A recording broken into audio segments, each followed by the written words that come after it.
মাঝে মাঝে অকারণে ঘুম হয় না।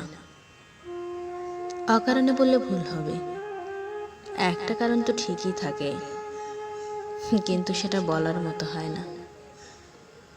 রাত জাগা ভারী চোখগুলো অভিযোগ লিখে, কিন্তু সেটা অন্ধকার ভেদ করে আর কাউকে ছুতে পারে না। জীবন এমন কেন? একটা কঠিন প্রশ্ন জলের তরঙ্গ সৃষ্টি করে সেই অন্ধকারে।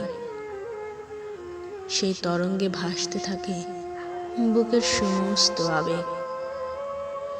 যে আবেগ মানুষকে কখনো সুখী করতে পারেনি, সেই আবেগের কি খুব বেশি দরকার ছিল জীবনের জন্য? উত্তর পাওয়া হয় না। শুধু অপ্রয়োজনীয় সেই আবেগের আঘাতে ছিন্ন ভিন্ন হয়ে পড়ে থাকা একটা আহত আত্মা দেখে অন্ধকারের ছায়াতে, যা আলো পেলেই নেচে ওঠে আবার খুন হবার তাগিদে।